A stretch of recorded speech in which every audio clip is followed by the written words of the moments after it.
Right, Golf. German engineering, they say. Buy German because, German cars are great, they say. Whenever I say anything about any cars, there's always fanboys about everything. And no matter what I say, I'm always wrong. But anyway, let's find out what's wrong with this bad boy.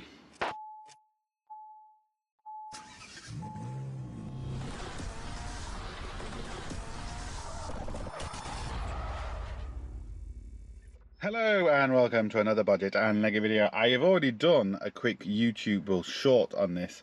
I also put a lot of shorts and stuff on my Instagram, which I don't put on YouTube. Sometimes I put them on both. Most of the time I just put them on Instagram. I can't remember if I put this on YouTube or just Instagram. But anyway, so we start the Golf. We start the Golf. We don't start the Golf. There we go. We start the Golf. Loads of error codes. Now there's a lot of issues with this car, but I'm only fixing one for the time being because it could be related to all the other ones. It might not be, but it could be. But we're fixing the most important one first, or the one that's annoying the customer the most. When I turn the key off, car stays running. It's only when I pull the key out that it actually stops. Now the ignition switch is going to be the issue in this case, and this is very simple. But when you look at the Volkswagen parts, this is what I do like about Volkswagen. Other manufacturers may do this, but they don't make it as easy. You can see the letter at the end of the part number, that's a C. So that means this has been revised, and it goes through the alphabet. So the higher the number, the more it's been revised. So this has been revised. They've obviously realised there's an issue with it. When you're buying anything like this for any car, always buy genuine. And if you can't get, if brand new genuine is too much, a lot of the times second-hand genuine is better than aftermarket brand new.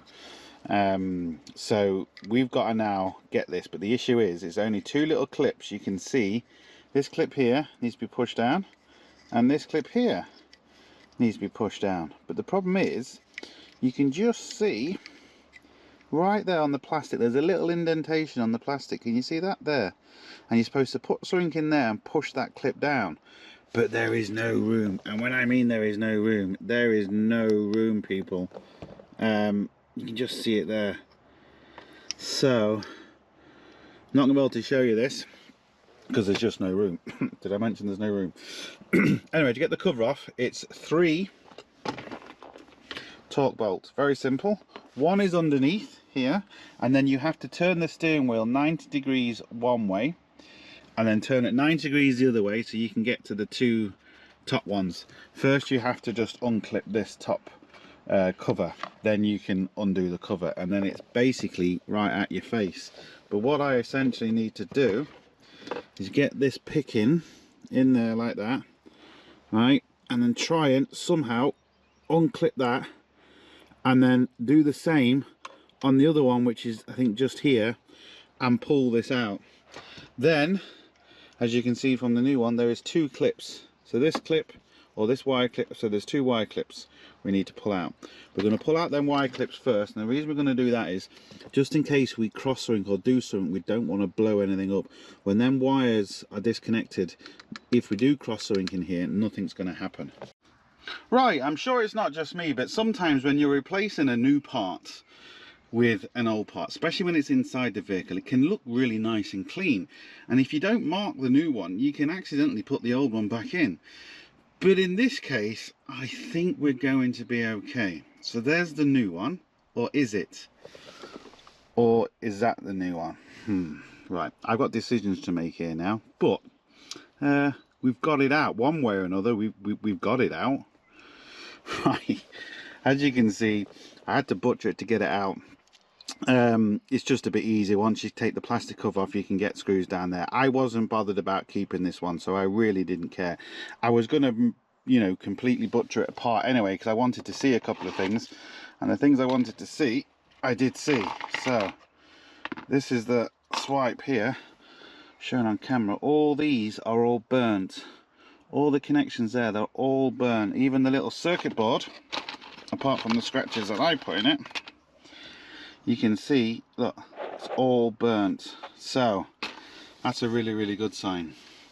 So now this will just clip back in. This is easy because, you know, we've done no damage to that. We've just broken this, but again, like I said, we was replacing it. So I'm just going to push this back in, put the two connections in, then we're going to see what happens. Right, like I said, there's lots of issues with this car. There's issues with the radar, there's issues with other things, but I knew this was a problem, and I knew this was the worst problem they were afraid of, in the sense of he could live without the radar for the minute, the cruise control radar, that is. You know, it's not like a thing you really need. The car still starts and drives. They were just worried that this is going to get to a point where you take the key out and the car is still running. So, you know, it was just going to get worse and worse and worse. So, we've got it in, right? Just pushed it in there. There is one of the connections which is a little bit awkward. It's just here, look, see that there? That goes in and around there, so I just pulled that out of the way, so that comes back through there like that. So that's all hidden up there.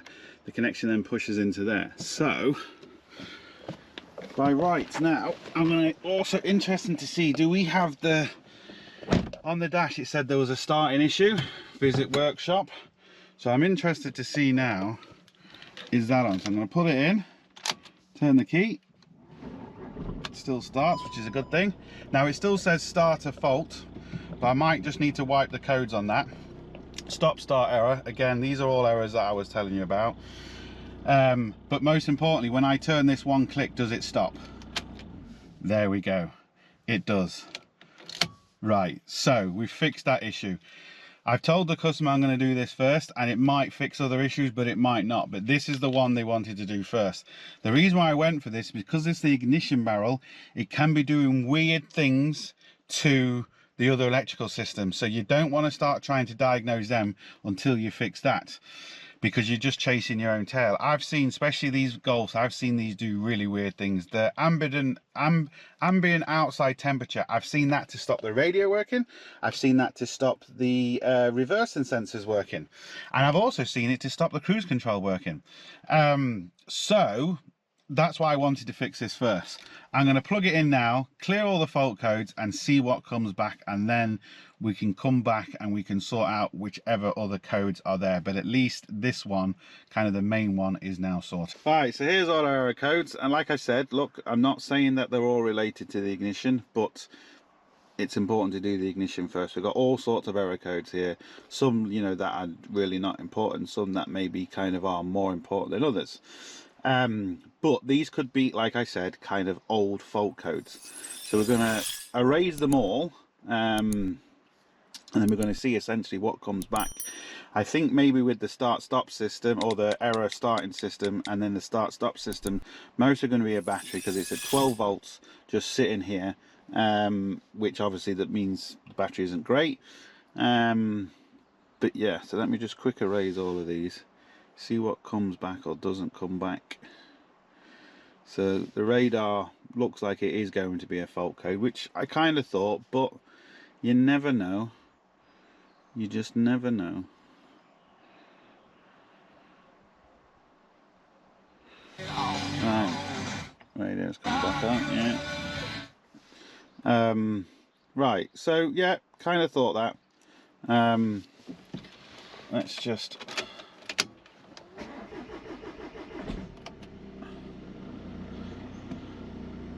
yeah, start error. That's going to be a battery. It is charging, so it's just going to mostly be a dodgy battery for that. And then all these other error codes, we can come back and we can see. Most probably the distance cruise control is going to be something to do with the brakes. They're most probably going to be related. The others, instrument cluster, yeah, it all kind of depends. These might be related too, so it might just be kind of two faults, like one with the ignition and one with what is ever happening with the radar. But we're gonna be diagnosing that another day. But I got to put all this back together. Apart from the start-stop system on the dash, we are all good to go. As soon as you press the cruise control, then another light will come on and saying you've got an issue there. But we're all good to go. So as always, hope it helps. Please like, share, comment, subscribe. Don't forget, links up here, links down below, but most important, don't forget, get your hands dirty. See you for the next one. Sweet.